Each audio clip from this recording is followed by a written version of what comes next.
paz. Queridos irmãos, peço que você abra a sua Bíblia no livro de Daniel. Hoje nós vamos trabalhar o capítulo 2.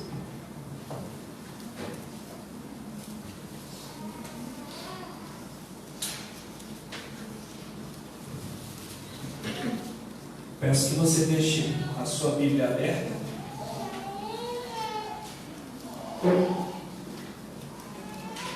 Nós vamos ler do versículo 1 até o 13.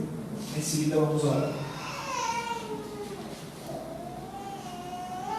No segundo ano do reinado de Nabucodonosor, teve este um sonho, e seu espírito se perturbou, e passou-lhe o sonho. Então o rei mandou chamar os magos, os encantadores, os feiticeiros e os caldeus, para que declarassem ao rei quais lhes foram os sonhos. Eles vieram e se apresentaram diante do rei. Disse-lhes o rei: tive um sonho, e para sabê-lo está perturbado o meu espírito. Os caldeus disseram ao rei em aramaico: ó rei, vive eternamente. Diz o sonho a teus servos e daremos a interpretação. Respondeu o rei e disse aos caldeus: uma coisa é certa, se não me fizerdes saber o sonho e a sua interpretação, sereis despedaçados e as vossas casas serão feitas de monturo. Mas se me declarardes o sonho e a sua interpretação, recebereis de mim dádivas, prêmios e grandes honras. Portanto, declarai-me o sonho e a sua interpretação. Responderam segunda vez e disseram: diga o rei o sonho a seus servos e lhe daremos a interpretação. Tornou o rei e disse: bem percebo que quereis ganhar tempo, porque vedes que o que eu disse está resolvido. Isto é, se não me fazeis saber o sonho, uma só sentença será vossa, pois combinastes palavras mentirosas e perversas para as proferirdes na minha presença, até que se mude a situação. Portanto, dizei-me o sonho e saberei que me podeis dar-lhe a interpretação.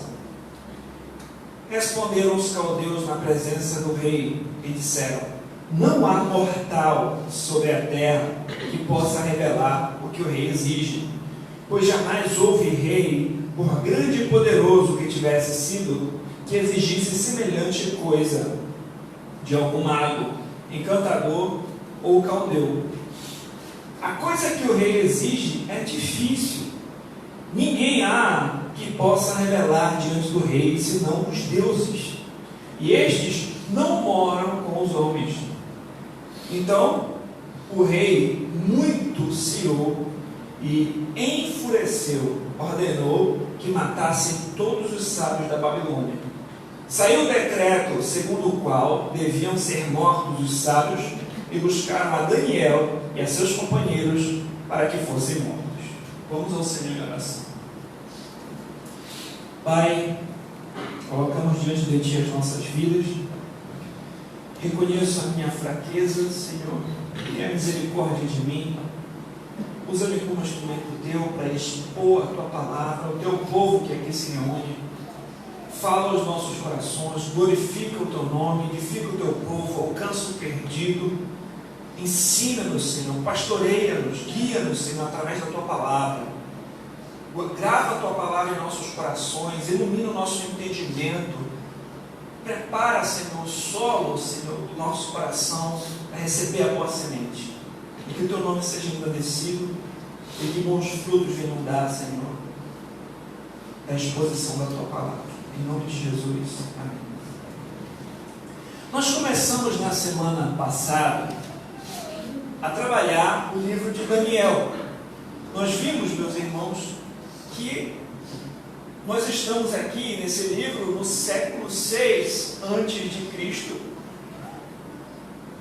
Alguns judeus foram levados cativos à nação de Israel devido à sua desobediência a Deus, em especial a idolatria.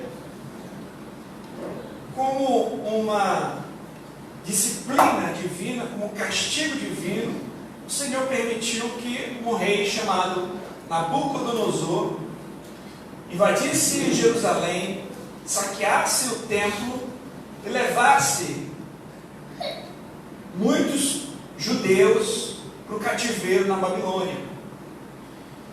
Então, é nesse contexto que nós vamos enxergar o livro de Daniel.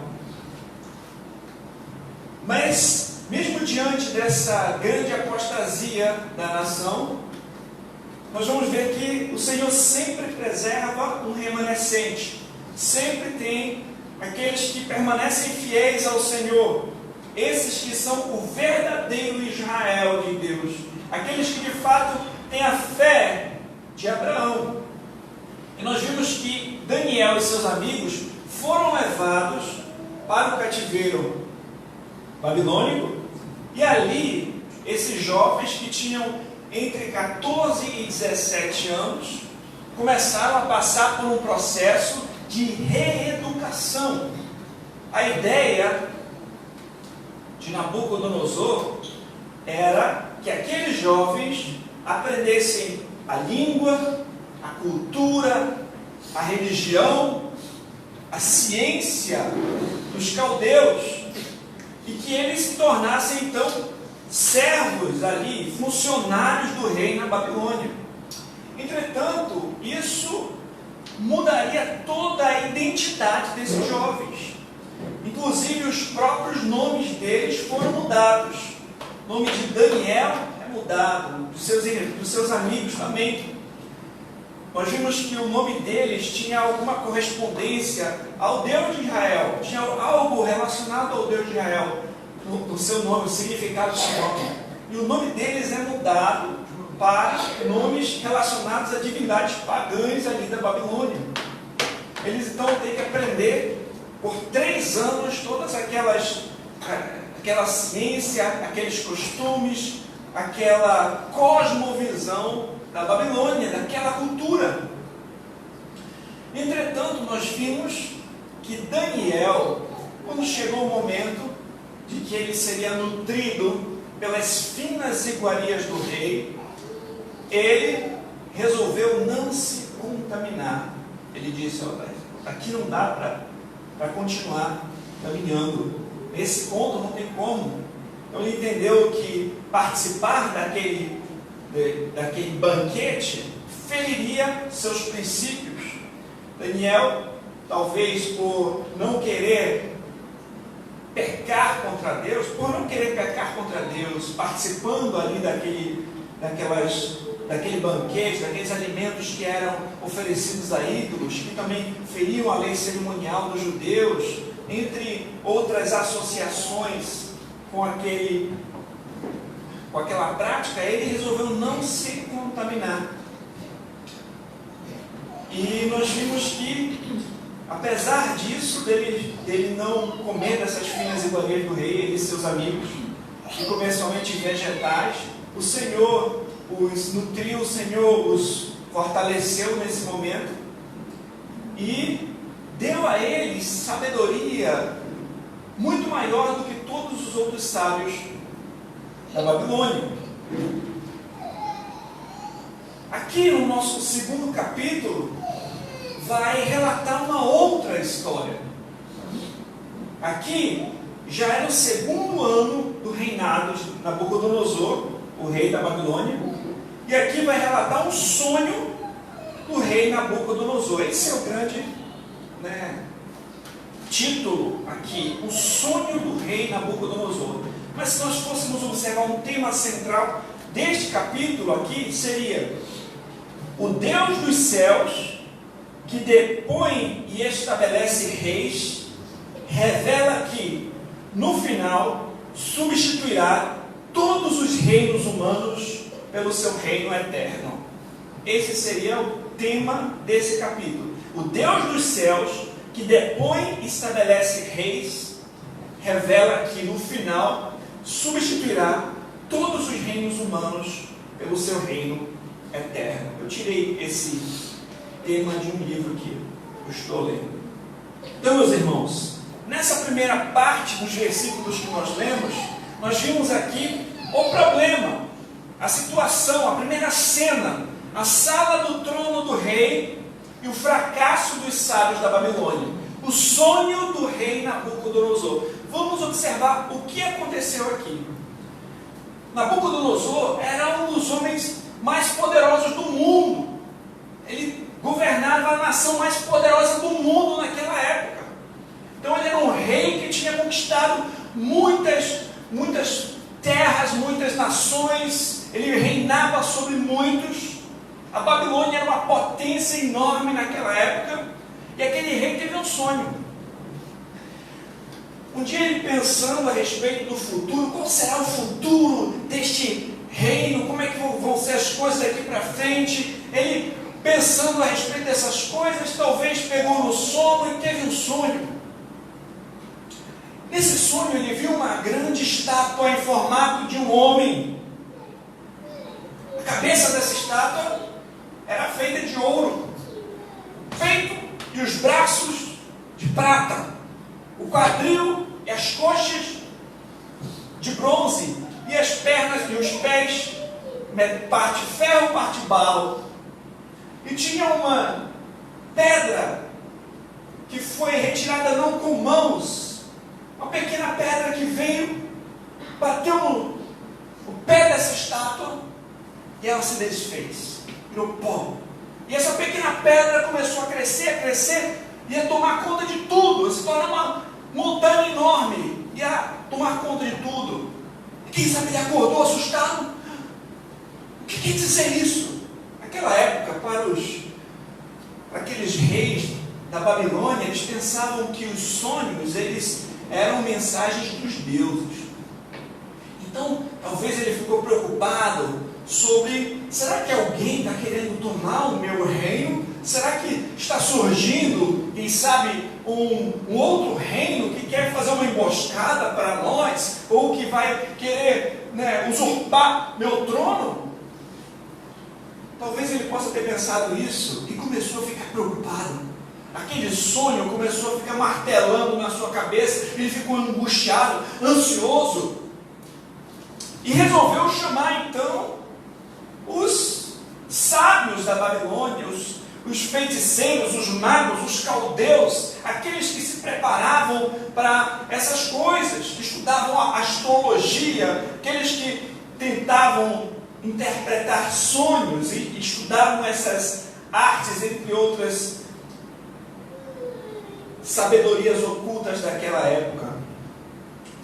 Só que o que acontece? Quando esses homens eles chegam com Nabucodonosor e ele vai falar com eles, nós vamos observar aqui neste versículo 1, no segundo ano do reinado de Nabucodonosor, teve este um sonho, o seu espírito se perturbou, passou-lhe o sonho. Então o rei mandou chamar magos, encantadores, feiticeiros e os caldeus, para lhe declarassem ao rei quais lhe foram os sonhos. Eles vieram e apresentaram-se diante do rei. Disse o rei: tive um sonho e para sabê-lo está perturbado o meu espírito. Os caldeus disseram em aramaico: ó rei, vive eternamente, diz o sonho a teus servos e daremos a interpretação. É interessante só um detalhe aqui, que a partir daqui o livro de Daniel também vai começar a ser escrito em aramaico, só para vocês saberem mesmo, porque uma parte é hebraico, a outra parte passa a ser aramaico. Mas qual é o ponto aqui? Os sábios chegaram diante do rei e disseram: rei, conta um sonho para a gente e a gente vai falar a interpretação. Simples. Só que o que Nabucodonosor vai falar? Não. Vocês têm que me contar o sonho. Eu não vou contar o sonho, vocês têm que me contar o sonho e a interpretação. Por quê? Porque se eu contar o sonho para vocês podem combinar em uma interpretação, falar qualquer coisa e não ser verdade. Talvez ele pensou isso e ele não queria contar o sonho. E eles insistiram: conta. Se eu conto o sonho, a gente dá a interpretação. Ele disse: não, vocês têm que me falar o sonho e a interpretação.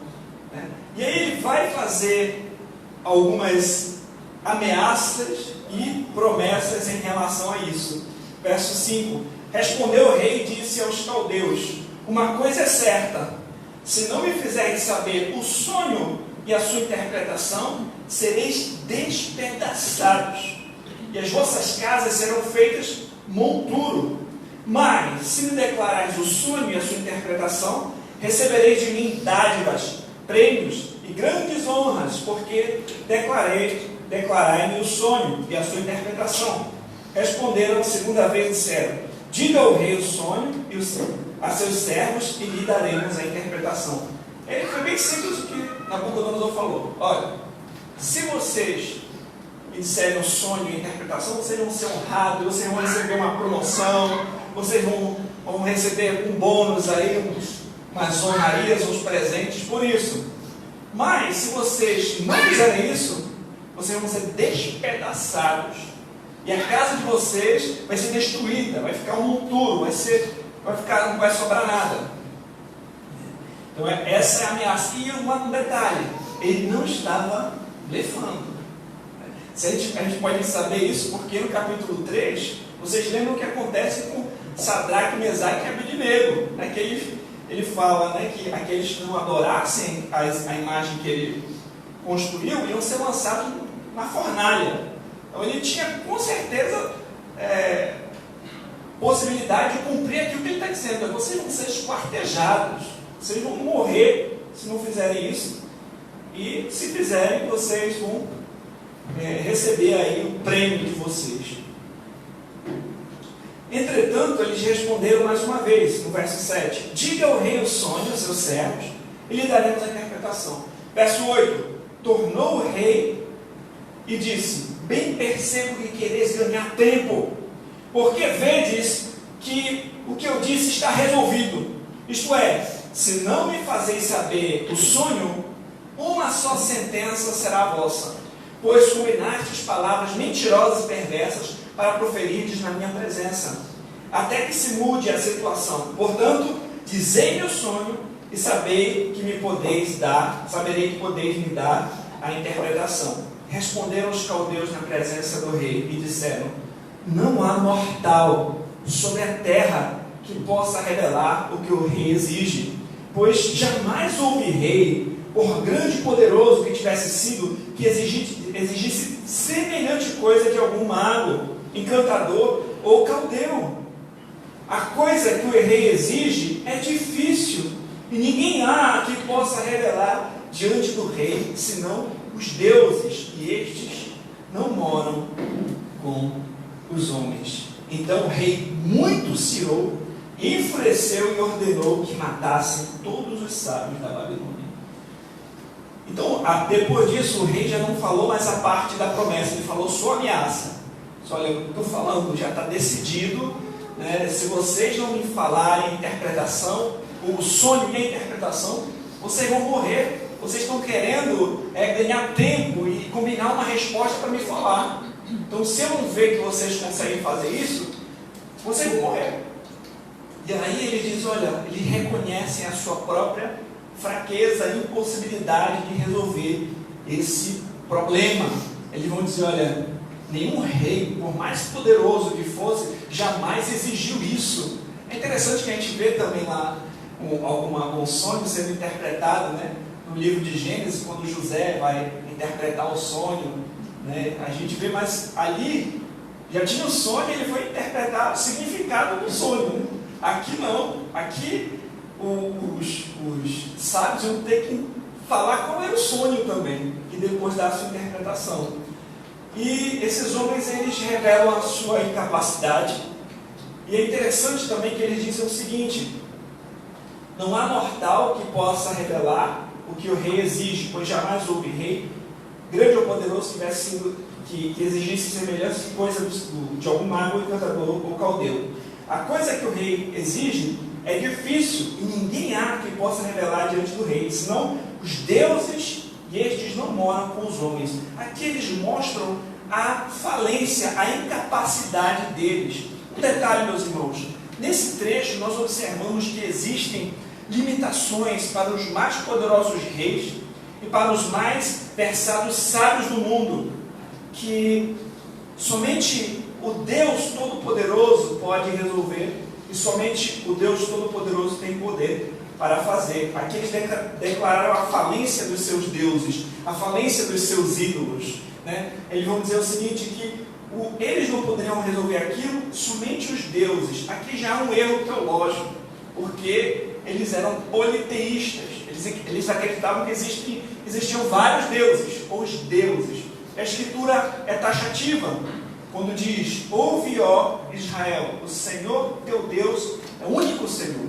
Existem vários deuses, e esses deuses deles, eles também estavam muito distantes, eles não moram com os homens, eles eram como se estivessem longe, como não tivessem como resolver o problema, como se relacionar com eles. Então esses homens, na realidade, criam em ídolos, e um ídolo nada é no mundo, e não pode resolver problema algum. Eles estavam com uma crença equivocada, com uma crença errada. E o que aconteceu? O rei se enfureceu por conta disso e ordenou a matança de todos os sábios da Babilônia. E lembre-se, Daniel e os seus amigos, Ananias, Misael e Azarias, ou seja, tiveram seus nomes mudados para Belsazar, Sadraque, Mesaque e Abednego, também iam morrer junto, porque faziam parte dos sábios da Babilônia. E o que aconteceu? Vamos observar. Verso 13. Saiu o decreto segundo o qual deviam ser mortos os sábios, e buscaram a Daniel e a seus companheiros para que fossem mortos. Então, então Daniel falou avisada e prudentemente a Arioque, o chefe da guarda do rei, que tinha saído para matar os sábios da Babilônia, e disse a Arioque, encarregado do rei: por que é tão severo o mandado do rei? Então Arioque explicou o caso a Daniel. Foi Daniel ter com o rei e lhe pediu designasse o tempo, e ele revelaria ao rei a interpretação. Então aqui a gente tem essa transição. Então é uma outra cena aqui, nós vamos observar. Agora o rei já mandou matar os sábios da Babilônia, está decidido, está decretado, os sábios da Babilônia vão morrer. Então esse servo do rei, Arioque, ia sair para matar os servos da Babilônia, e ele encontra com Daniel, e Daniel vai perguntar: por que decisão foi essa já? Por que tão rápido, já quer matar todo mundo? E ele explica o que aconteceu. Daniel só pede que dê um pouco de tempo para que ele possa resolver o problema do rei. E é interessante que tempo era exatamente o que o rei não quis dar para eles. Olha, vocês estão querendo conseguir tempo para me enrolar, mas pela misericórdia de Deus, Daniel vai até o rei, ele consegue um pouco de tempo, e o que ele faz? Qual é a atitude de Daniel em relação a essa situação difícil? Imagina a situação, todo mundo querendo te matar, já tem um decreto, vocês vão morrer. E aí, qual seria a sua reação diante dessa situação? Qual foi a reação desses homens, de Daniel e seus amigos? Vamos observar no verso 14. Então, no verso 16, foi Daniel, 17. Então Daniel foi para casa e fez saber o caso a Ananias, Misael e Azarias, seus companheiros, para que pedissem misericórdia ao Deus do céu sobre este mistério, a fim de que Daniel e seus companheiros não perecessem com o resto dos sábios da Babilônia. Então foi revelado o mistério a Daniel numa visão de noite, e Daniel bendisse o Deus do céu. O que aconteceu, meus irmãos? Diante dessa situação, Daniel já tinha ido lá com o rei, ele falou que precisava de um pouco de tempo. Ele saiu de lá, foi para casa, chamou os seus amigos, que também eram tementes a Deus, Ananias, Misael e Azarias. E o que eles foram fazer? Orar. Eles foram clamar a Deus: Senhor, tem misericórdia de nós, tenha compaixão de nós. diante da situação mais difícil que eles estavam passando, eles se reúnem para orar, para clamar a Deus, para clamar aquele que tinha condições de resolver o problema, que tinha condições de ajudá-los. Meus irmãos, esse exemplo piedoso desse servo de Deus também pode nos ajudar diante das aflições, das situações, quando as coisas saem do nosso controle, porque na realidade não estão no controle de Deus, mas quando a situação aperta, quando a coisa está difícil, quando a luta vem, meus irmãos, nós devemos também aprender com o exemplo desses homens piedosos, de dobrar o nosso joelho e clamar a Deus: Senhor, tenha misericórdia de nós. E você observa que ele não decreta diante de Deus, não diz assim: meu Deus, eu determino, faça isso. Não. Ele vai com humildade, eles vão reconhecendo a grandeza de Deus, o poder de Deus, a soberania de Deus, e vão orar. Às vezes, meus irmãos, é importante a gente também contar com a ajuda de alguns amigos que olham por nós, né? Amigos, amizades piedosas, né? Como disse um puritano chamado Richard Sibbes, amigos piedosos são como sermões vivos. Amizades piedosas ajudam a gente. No momento de dificuldade, de aflição, você pode conversar: meus irmãos, vamos orar juntos aqui por essa situação, não está legal. Vamos orar uns pelos outros. Isso a Escritura vai falar em toda parte. Por exemplo, eu lembrei também uma situação semelhante, uma situação difícil, quando a rainha Esther tinha que entrar ali na sala do trono ali do rei, e aquilo ali poderia custar a sua própria vida. O que ela vai dizer para o povo? Vamos jejuar aí, está implícito no coração, orem por mim, vamos orar aqui, porque a situação está difícil. A Escritura vai ter inúmeros exemplos de nós orarmos uns pelos outros. Por exemplo, quando o apóstolo Pedro estava preso, a igreja estava orando por ele, clamando para que, quem sabe, o Senhor o libertasse ali. Aconteceu de fato um milagre, ele foi preso. Então, algo implícito naquele. Enquanto a igreja estava orando, Deus resgatou ali o seu servo. Mas é importante, meus irmãos, saber que nós temos acesso ao trono da graça. Nós podemos entrar na presença de Deus confiadamente, a fim de recebermos graça, misericórdia e socorro no tempo oportuno. A Escritura vai dizer que aquele que tem falta de sabedoria, peça a Deus, que a todos dá livremente. Uma situação difícil, uma conversa difícil que a gente vai ter que ter, né? Uma decisão importante que a gente vai precisar tomar.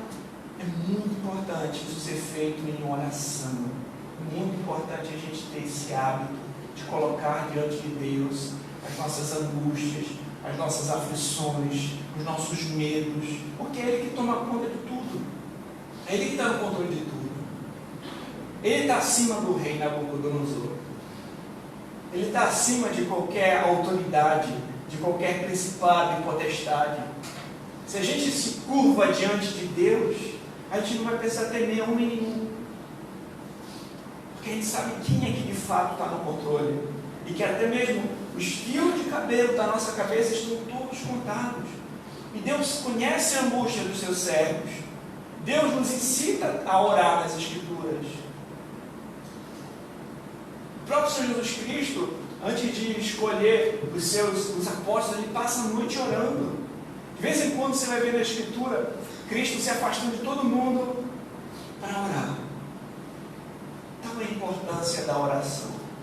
Esse não é o ponto central do texto, mas é uma reflexão que a gente pode também fazer observando esses servos de Deus. Como a gente observa o texto de Hebreus 11, e tem tantos exemplos daqueles que pela fé enfrentaram muitas lutas e dificuldades.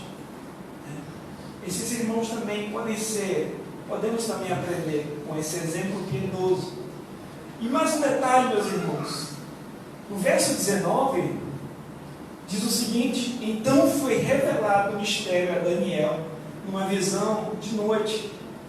Daniel bendisse o Deus do céu. Eles oraram e Deus revelou a Daniel o mistério, ou seja, qual tinha sido aquele sonho do rei, a sua interpretação. E o que Daniel faz? Ele bendiz a Deus, ou seja, ele agradece a Deus. Ele vai agradecer o Deus do céu. Daniel bendisse o Deus do céu. E também aqui mais uma reflexão para a gente. Nós sermos gratos a Deus. Às vezes a gente ora a Deus, pede as coisas e Deus concede, e muitas vezes a gente não volta para agradecer, graças, bendizer, louvar ao Senhor, falar dos seus feitos, glorificar o seu nome, ser grato diante de Deus por tudo que Ele faz, tudo que Ele é. E olha a oração de Daniel, verso 20: disse Daniel: seja bendito o nome de Deus, de eternidade a eternidade, porque dele é a sabedoria e o poder. Meus irmãos, nós temos um Deus que é todo poderoso, mas Ele também é onisciente, né? Todo sábio, toda sabedoria Ele possui. Se fosse um Deus todo poderoso, mas que não fosse sábio, seria um problema.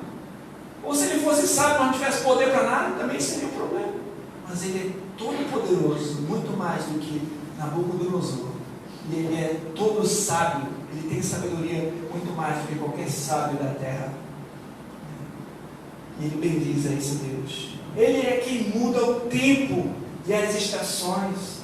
Ele é quem remove reis e estabelece reis. Ele dá sabedoria aos sábios e entendimento aos inteligentes. Olha o entendimento que Daniel tinha da providência de Deus.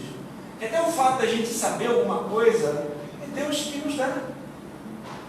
Até o fato da gente entender alguma coisa, é a sua misericórdia, a sua providência, a sua graça para conosco. Que a sabedoria dos inteligentes é dada por Deus. Que o governo de Nabucodonosor, de qualquer outro rei, é dado por Deus. E quando Deus quiser tirar, Ele tira também. É Ele quem governa de fato sobre tudo. Ele revela o profundo e o escondido, conhece o que está em trevas, Ele mora na luz. A Ti, Deus de meus pais, eu te rendo graças, te louvo, porque me deste sabedoria e poder, e agora me fizeste saber o que te pedimos, porque nos fizeste saber este caso do rei. Então isso é uma oração em ação de graças. Ele louva a Deus pela sua providência, porque ele entende que é Deus quem abre os olhos. É interessante, até mesmo quando a gente vai, antes da gente ler a Escritura, a gente ora: Senhor, ilumina o meu entendimento, como diz o salmista, desvenda os meus olhos, para que eu contemple a maravilha da tua lei.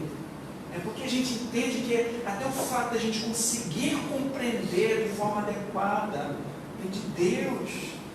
Toda boa dádiva, todo dom perfeito vem do alto. Ele entendeu isso.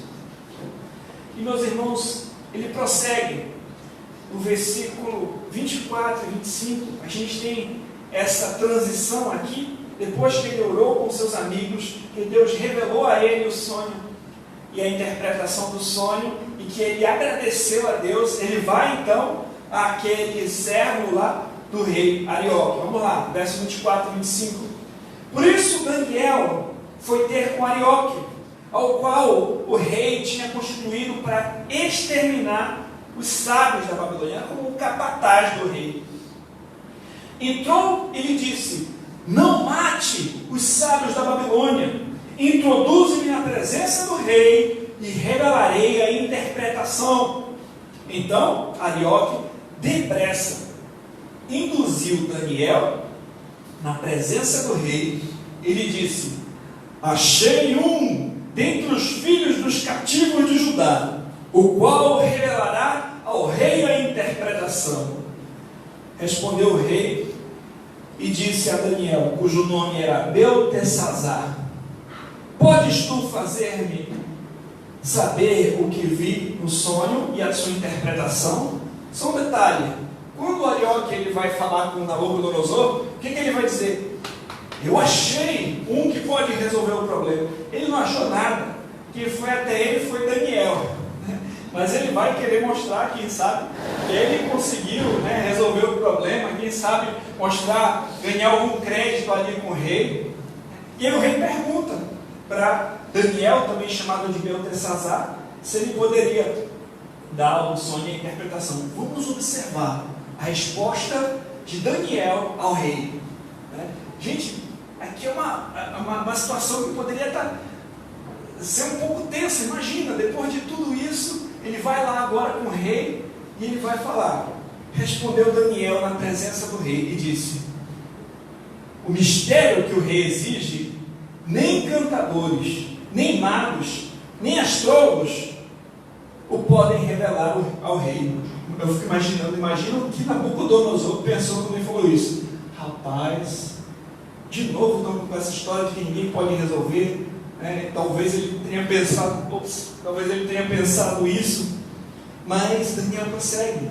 Ele vai dizer o seguinte: mas há um Deus no céu, o qual revela os mistérios, pois fez saber ao rei Nabucodonosor o que há de ser nos últimos dias.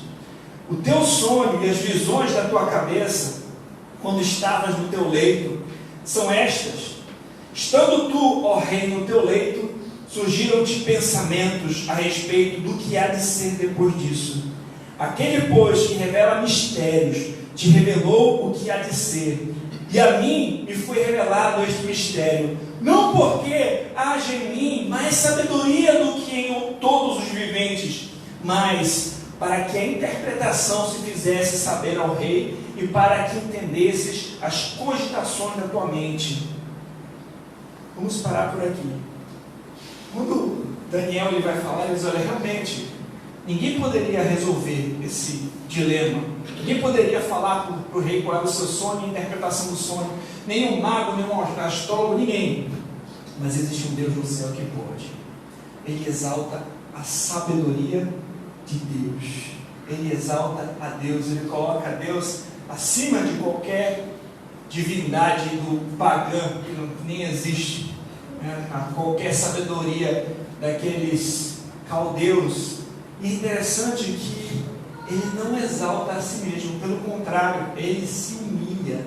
Diferente do Arioque que chegou lá e disse: olha, que eu consegui resolver, achei aqui um que resolve. Daniel vai dizer: olha, esse Deus do céu me revelou, e não é porque eu tenha alguma sabedoria a mais, não é porque eu seja mais do que alguma coisa, mas é porque Ele quis te revelar. Meus irmãos, muitas vezes nós não entendemos que aquilo que nós recebemos veio da providência de Deus, e às vezes a gente acaba agindo com arrogância, achando que a gente tem algum mérito em nós mesmos, achando até mesmo que pelo fato da gente aprender alguma outra coisinha aqui, a gente pode humilhar uma pessoa, a gente pode, desprezar alguma pessoa, ou achar que a gente aprendeu porque a gente é esperto demais. Mas também talvez seja uma boa lição para a gente aprender a reconhecer que toda a sabedoria que a gente tem vem do alto, que tudo que a gente faz de bom vem de Deus, que a gente precisa aprender a dar glória a Deus por tudo que a gente consegue fazer de bom. Não querer humilhar as pessoas que sabem menos do que a gente, ou exaltar nós mesmos. Não, eu sou o cara. Daniel, talvez, se fosse outro, podia chegar aqui e dizer: não, eu resolvo essa parada aí, eu consigo, seria moleza para mim. Mas não é o que ele fala. Ele diz: olha, eu não tenho nenhuma sabedoria mais do que os outros, mas é Deus que revelou. Ele tem sabedoria, Ele é que resolve essas coisas, Ele que quis revelar, porque Ele teve misericórdia. Então sempre devemos exaltar a Deus e não a nós mesmos. Pelo contrário, aquele que se exalta será humilhado, e aquele que se humilha será exaltado. É interessante, nesse mesmo livro, quando Nabucodonosor ele vai olhar para a Babilônia, ele vai pensar assim: nossa, Eu sou o cara. Eu que conquistei tudo isso aqui, eu que construí tudo isso aqui, ó. Eu sou o cara. O que Deus faz? Humilha a boca do nosso. E vai ficar se comportando que nem um animal, para ele entender que tudo aquilo ali não era o esforço dele, mas era a permissão de Deus, a providência de Deus, a soberania de Deus, que concedeu a ele governar aquele local. A gente precisa aprender isso, né? Que Deus é soberano, que Deus é que nos concede tudo o que há de bom que a gente consegue fazer. Vamos avançar. Ele vai agora interpretar, primeiro ele vai falar e interpretar o sonho do rei. Verso 31.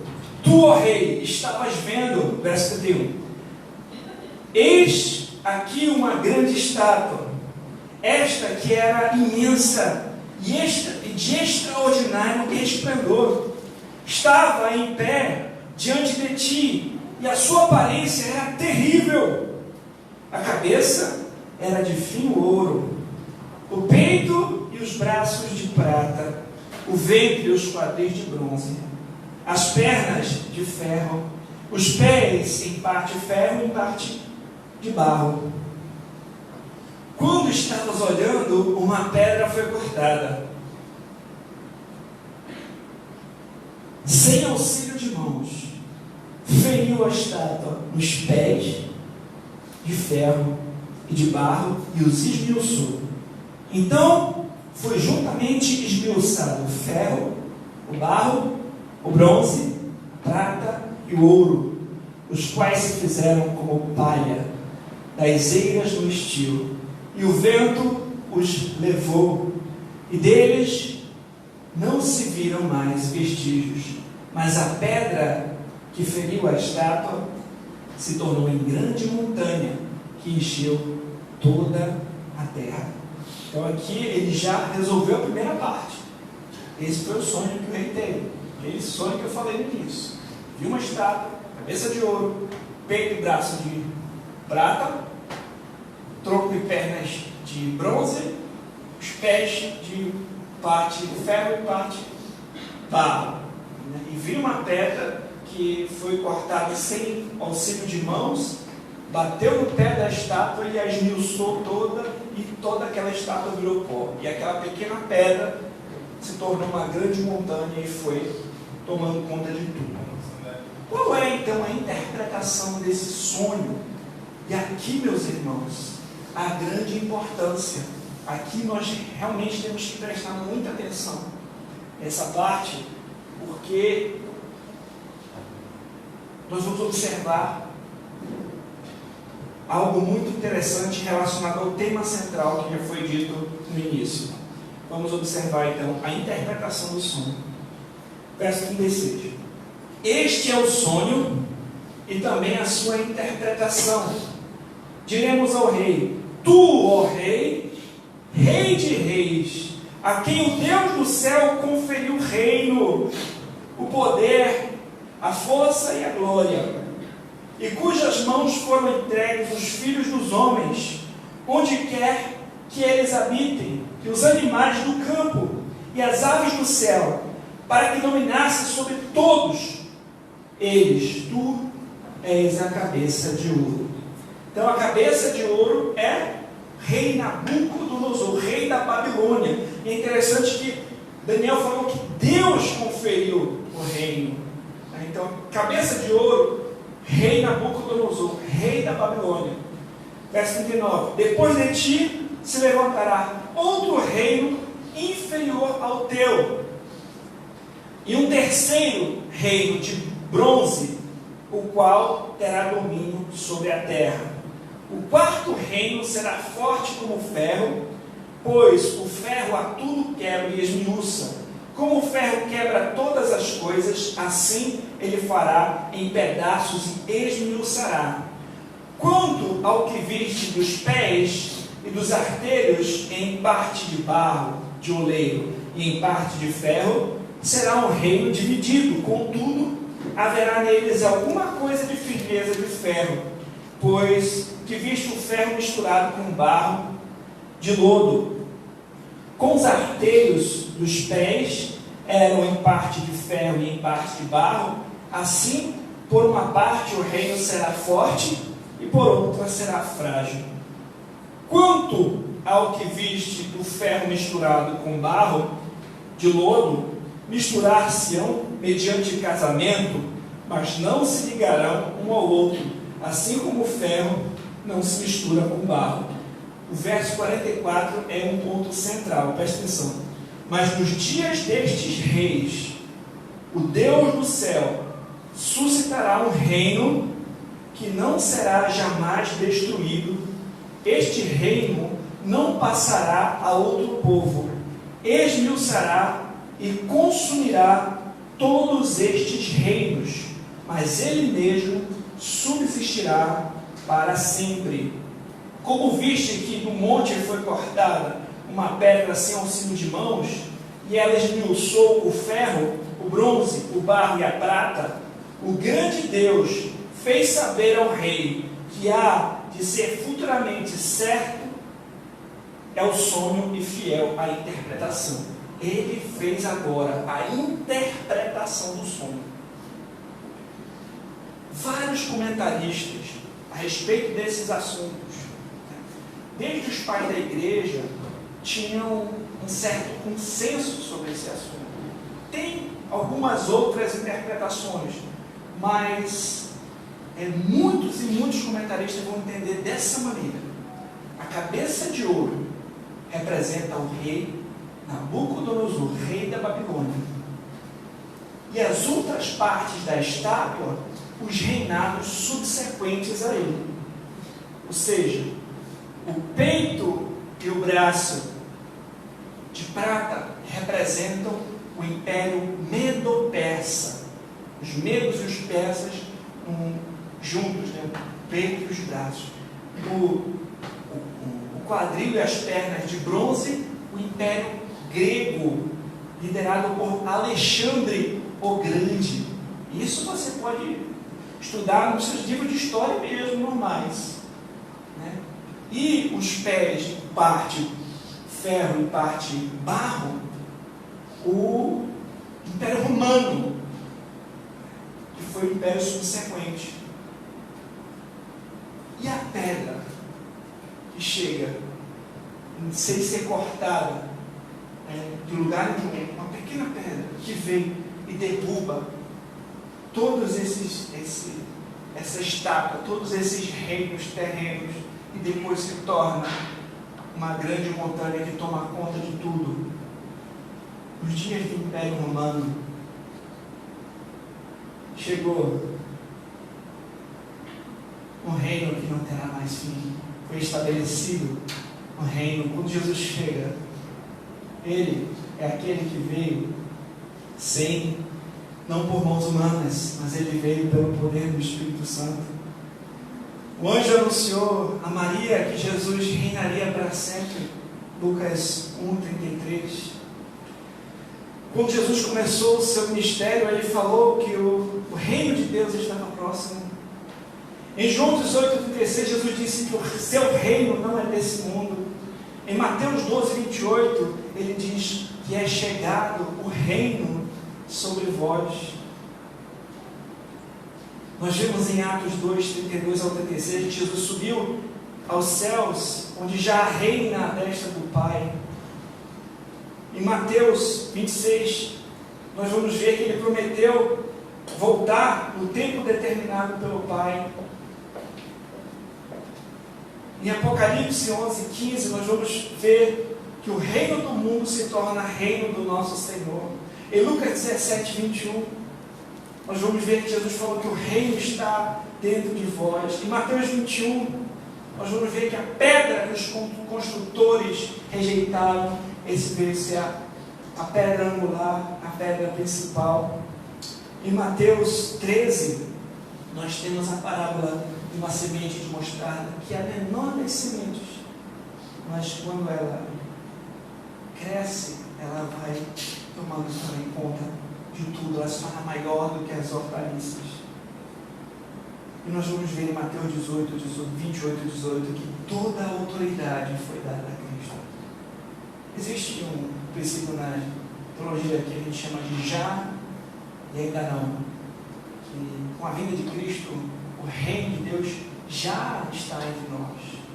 O Cristo representa essa pedra e o avanço do reino de Deus. Ele já estabeleceu o seu reino e esse reino não terá fim. Esse reino crescerá e terá sua consumação na segunda vinda de Cristo e na consumação de todas as coisas. Eu trouxe um livrinho, um texto do livro que eu estou lendo sobre esse assunto. Eu queria que vocês prestassem atenção. O reino de Deus está a caminho, substituirá todos os reinos humanos e encherá toda a terra. Ele durará para sempre. Algo como 500 anos mais tarde, Jesus vem à terra. Os reinos da Babilônia, Medo-Pérsia e Grécia tinham desaparecido há muito tempo. Roma agora governa o mundo. O anjo Gabriel anuncia o nascimento de Jesus a Maria. Ele, Jesus, reinará para sempre sobre a casa de Jacó. E o seu reino não terá fim.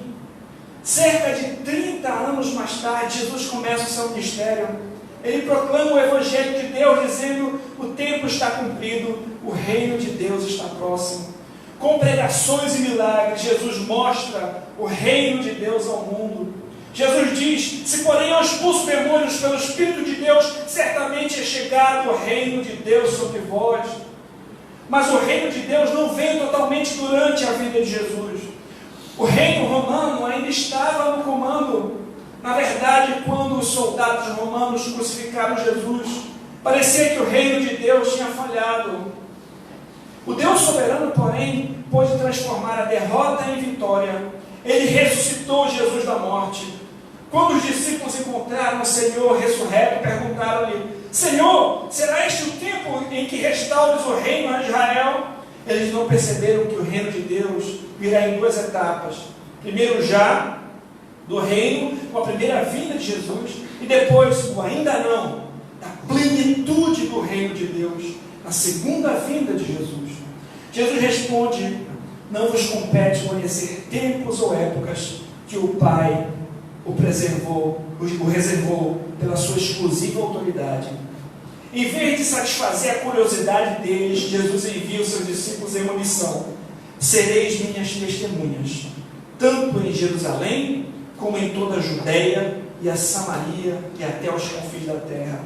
O reino de Deus começa a se espalhar pelos confins da terra. Soa justamente como uma pedra no sonho, não é mesmo? A pedra que feriu a estátua se tornou em grande montanha, que encheu toda a terra.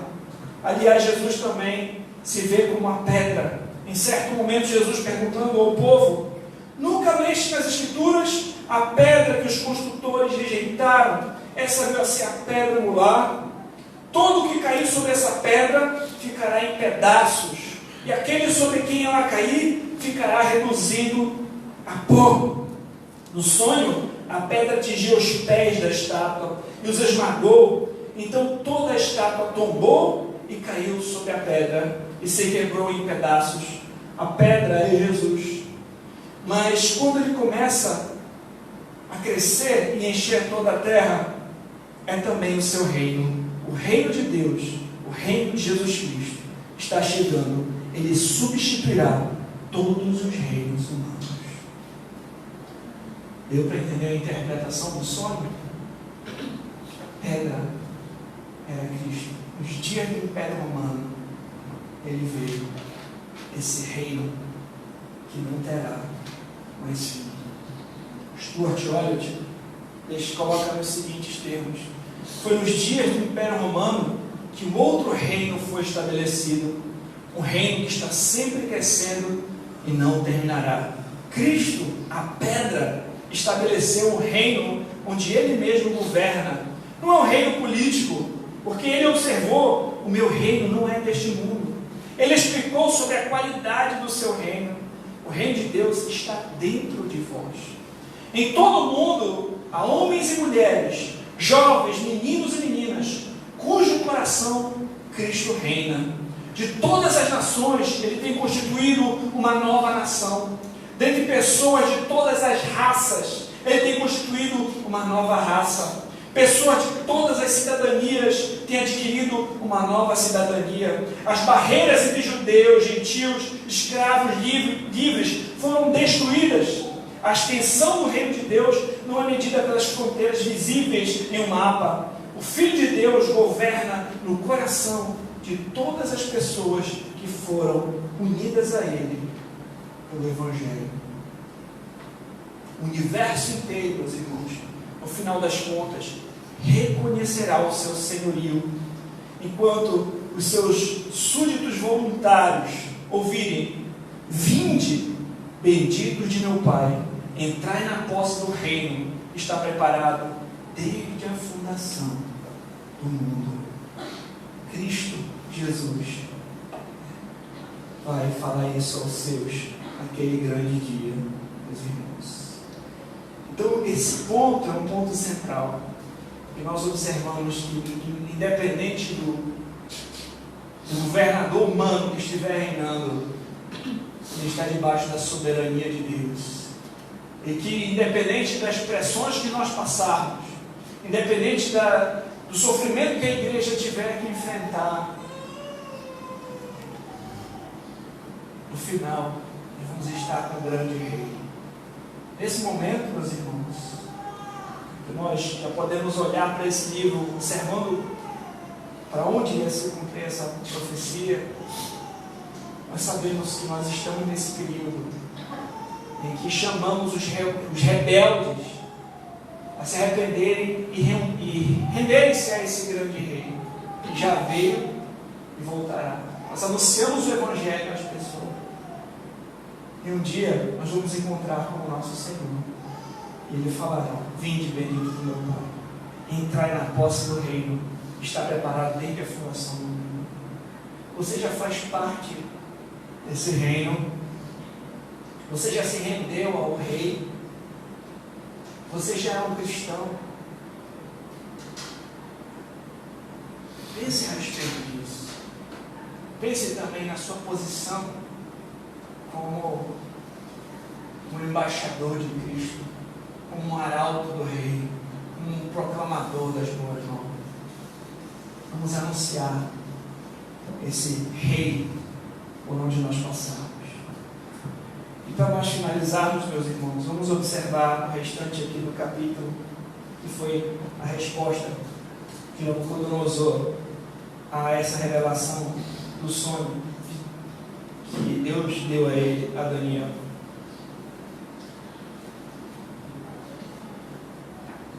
O grande Deus fez saber o rei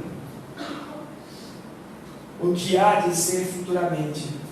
Certo é o sonho e fiel sua interpretação. Nós terminamos aqui. Vamos ler agora do 46 ao 49 para finalizar. Então o rei Nabucodonosor se inclinou, se prostrou o rosto em terra perante Daniel e ordenou que lhe fizessem oferta de manjares e suaves perfumes. Disse o rei a Daniel: certamente o vosso Deus é o Deus dos deuses e o Senhor dos reis e o revelador dos mistérios, pois pudeste revelar este mistério. Então o rei engrandeceu a Daniel e lhe deu muitos e grandes presentes e o pôs por governador de toda a província da Babilônia, como também fez o chefe supremo de todos os sábios da Babilônia. A pedido de Daniel, constituiu o rei a Sadraque, Mesaque e Abednego sobre todos os negócios da província da Babilônia. Daniel, porém, permaneceu na corte do rei. Então o rei reconheceu que o Deus de Daniel era superior a todos os deuses. Nós sabemos que não existem outros deuses, mas na concepção do rei, ali naquele momento que eles estavam vivendo, eles criam nessas coisas. E é interessante que ele exalta o Deus de Daniel, mas ele não fala o nosso Deus, o meu Deus. Ele fala o Deus de Daniel. apesar dele ter algum conhecimento a respeito desse Deus, esse ainda não era o Deus dele. Tem pessoas que têm algum conhecimento a respeito de Deus e conseguem até identificar certos feitos e atributos de Deus, mas não são servos de Deus, não temem esse Deus. De fato, não são filhos desse Deus, não creem de fato nesse Deus. Não basta só a gente ter algum conhecimento teórico a respeito de Deus, ou saber, eu sei que Deus fez na vida daquele fulano. Eu tinha conhecido que ele fazia isso, né? O cara não cego, nunca largou uma vida louca, mas ele falava, rapaz, sabe o que aconteceu com o meu amigo? Ele ficava contando testemunhos, mas ele mesmo não cria, só que ele contava para todo mundo. Aconteceu com um amigo, ele se converteu, mudou de vida, faz isso, agora ele prega a palavra, então, mas ele mesmo não se rende, né? Não se rendeu. Será que você não pode se montar nessa situação e conhece até a respeito de Deus, vê o que Deus faz na vida de outras pessoas, mas você mesmo ainda não se rendeu, você mesmo ainda não crê de fato? Será que você não está precisando também render-se ao grande rei? Para pensar a respeito disso, diante de tudo que foi dito aqui hoje. Medita a palavra de Deus, examina a sua vida, pense a respeito dos atributos da soberania, do governo, da providência desse Deus, de como a sua palavra é infalível, como a sua palavra é inerrante, como as profecias específicas se cumpriram na história.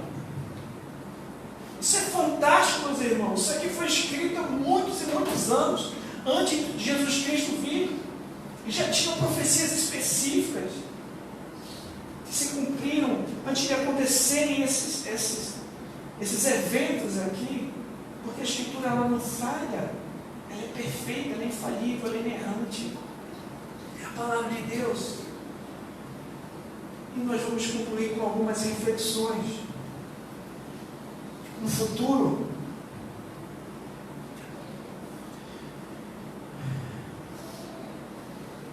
o futuro do reino é certo, e em breve será o único a existir, o reino de Deus. Vale a pena consagrar tudo o que temos, o que somos, todas as nossas posses, energia, devem ser devotadas ao grande trabalho de ganhar outras pessoas para Jesus. Não podemos parar. Stuart Orbit falou isso aqui, essa citação. Não vivemos em um universo descontrolado, vivemos em um mundo onde os propósitos de Deus estão sempre se cumprindo. Isso não só de maneira macro, mas também na sua vida. As coisas não acontecem de maneira aleatória e descontrolada. Deus sabe de tudo. Deus conhece tudo, o que você passa, o que você vive, tudo. Não é só no âmbito nacional ou âmbito geral, mas detalhe da sua vida. E a palavra de Deus é verdadeira. Tudo o que Deus diz, tudo o que Deus promete, nós podemos confiar. Ele jamais mentiu. A palavra de Deus é a palavra daquele que não pode mentir. Vamos meditar a respeito disso, refletir sobre a nossa vida, sobre o nosso relacionamento com Deus, sobre o nosso trabalho em serviço a esse grande rei. Vamos anunciar a outros esse precioso Evangelho de Cristo. Ele é o Salvador, Ele é o Senhor, e não há outro caminho para a salvação senão o nosso Senhor Jesus Cristo. Confie nele, creia nele. Se você já é um cristão, busque cultivar cada vez mais um relacionamento com Deus e oração. Medite cada vez mais na palavra de Deus. Ouse ser firme diante das pressões desse mundo, né?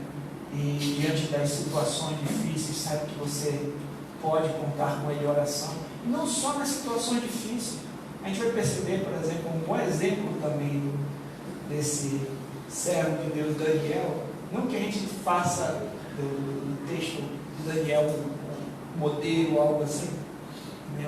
Ou desse texto apenas moralista, mas tem bons exemplos piedosos lá a nós seguirmos, observarmos a disciplina em oração, não só no momento de crise, mas a gente ter vida com Deus, ter intimidade com Deus em oração, não só quando o bicho pega, não só quando está no problema, mas a gente cultivar o hábito de orar, de colocar a nossa vida diante de Deus, pedir perdão pelos nossos pecados, pedir orientação para o nosso dia, a gente meditar na palavra de Deus, a gente viver com Deus, temendo a Deus, anunciando a outras pessoas, glorificando o nome de Deus, reconhecendo que tudo que nós temos de bom vem dele, tendo humildade, sabendo a nossa incapacidade, sabendo a nossa fraqueza, e que Ele é o nosso provedor de toda a boa dádiva, que Ele é que nos dá o pão de cada dia, Ele que dá o ar que respiramos.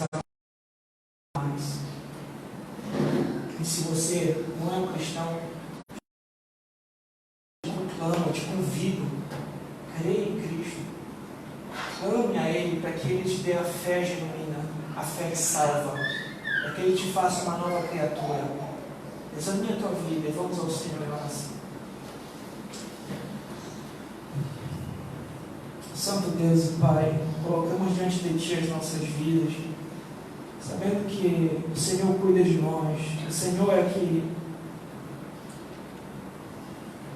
providencia tudo em nossas vidas, até o vestir, o comer, até termos onde morar, podermos, Senhor, ter saúde, qualquer coisa, Senhor, de bom. Nós sabemos que a Tua misericórdia, a Tua graça sobre as nossas vidas. Podemos ter um coração grato. Ajuda-nos, Senhor, a Te amar acima de tudo. Ajuda-nos, Pai, a confiar em Ti, a aprender a depender de Ti, a colocar nossos dilemas, nossas ansiedades em oração, a confiar na Tua soberania sobre tudo, sobre a história, a confiar na Tua palavra que não falha, nas Tuas promessas, Senhor, que são certeiras, Senhor, e tão maravilhosas, Senhor. Louvado seja o Teu nome, Pai. Te agradecemos, Senhor, por poder aprender hoje um pouco a respeito da Tua palavra e ver como o Senhor é grande e bom e quão grandiosos são os Teus feitos. Como o Senhor, através dessa revelação de um sonho para um rei, que o Senhor deu a revelação a Daniel, nós podemos, Senhor, ver o Teu controle, o Teu governo sobre a história, que é o Senhor quem remove reis e coloca-se que levanta reinos. O Senhor governará sobre tudo, e no final das contas é o Teu reino que irá prevalecer sobre tudo. A história não está descontrolada, o Senhor governa sobre tudo. Sabemos que o Teu reino já está entre nós e aguardamos a plenitude do Teu reino. Que possamos, durante o período de nossa vida, Senhor, como servos, como arautos do Rei, anunciar Tuas boas novas a outros, e chamar os rebeldes a renderem-se a esse grande Rei, para a glória do Teu nome. Desperta o Teu povo, Senhor, para um relacionamento mais íntimo contigo, e um serviço, Senhor, fervoroso na Tua obra, para a Tua glória, Senhor. Que nós venhamos diminuir e o Senhor cresça. Ensina-nos a humildade, Senhor. Ensina-nos, Senhor, a compreender que tudo de bom vem de Ti, e que o Senhor é que providencia tudo. Não deixa que venhamos nos tornar soberbos, não deixa que sejamos arrogantes, Pai, mas sejamos humildes, parecidos com Cristo, agora no Teu nome. Amém. Fica de pé.